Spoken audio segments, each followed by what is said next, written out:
Today, President Biden is set to deliver his final foreign policy address 1 week before President-elect Donald Trump is sworn in. While Biden tries to define his legacy, one family, there's their picture, is fighting to bring home an American hostage being held by the Taliban. Ryan Corbett has been trapped in Afghanistan since 2022, but his family hasn't heard anything from Joe Biden until just yesterday. Ryan's wife, Anna Corbett, joins us now exclusively after that conversation with President Biden. Thank you so much for joining us, Anna. Thank you for having me. You're welcome. I can't imagine what you're going through. I know that you have made 16 trips to Washington, D.C. Speaker Johnson invited you and your 3 children to the State of the Union address, and you were there. You helped pass 2 resolutions, hopefully to bring Ryan home.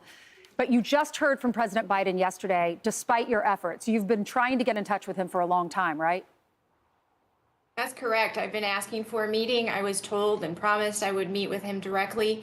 And just on Friday, I was given the news that I would have a short call with him, and that happened yesterday. What was that conversation like?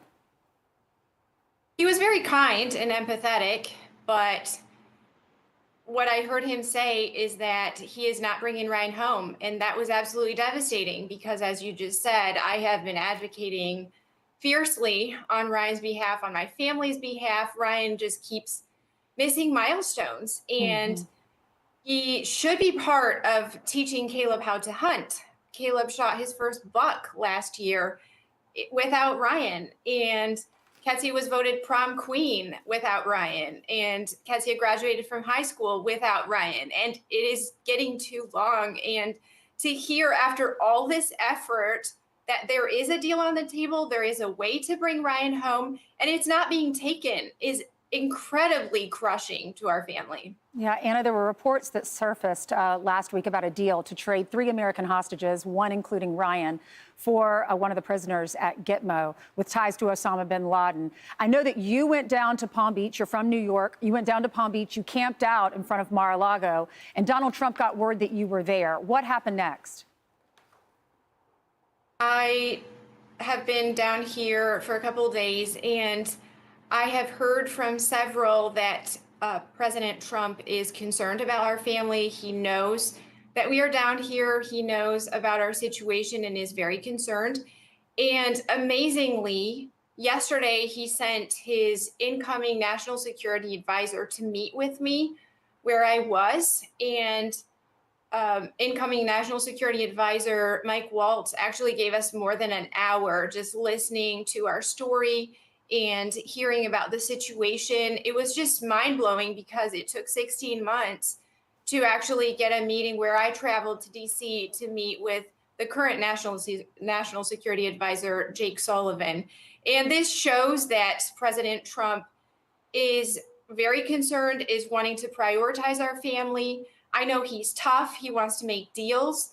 And I am extremely encouraged, and the contrast of my experience is just mind-blowing right now. Yes. I want to hear about Ryan's story, but what did the conversation with Michael Waltz, how did that go? Are you getting a feeling that they will bring him home during this administration? I absolutely believe they will bring Ryan home. The details, of course, are unclear. This is complicated, and I'm not an expert in any of this, but it's very clear that the incoming administration cares about bringing U.S. citizens back to their country and caring about Ryan and George, who is also held with him, who have done nothing wrong. They've been designated as wrongfully detained and accused of nothing. They deserve to be in their own country. Ryan's a patriot. Tell me Ryan's story. What happened? I know he was there on a 12-month visa, and he was returning there, I think, to help train the staff of a business that he started there in Afghanistan in 2017. He and a coworker, a colleague from Germany, they were both captured. What happened to him, and how's he doing? Have you gotten word? That's correct. So he has been held now for 886 days. We lived in Afghanistan as a family, loved the people, and had to evacuate when the Taliban took over. But Ryan kept his business open, and that's why he returned to Afghanistan. And we have had contact about every 2 weeks, short calls, and it's very difficult because his conditions are not livable. He is physically declining. He told me on a call that I would not recognize him. And I spoke with him yesterday. He called us at 5:30. I never know exactly when he will call, and to be woken up by this type of call, I never know what he's going to say. And he was extremely frustrated that he is still being held, and he wants to come home and be with his family. He's an amazing dad, and he said, I feel bad for all that you're having to do for me. And of course I will do everything I can. I'm a mom. This is what moms do. And I want my children to have their dad back, to be part of their lives.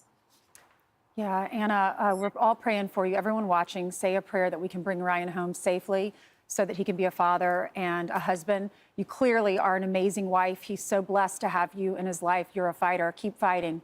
Thank you so much, Anna. Thank you very much. Thank you.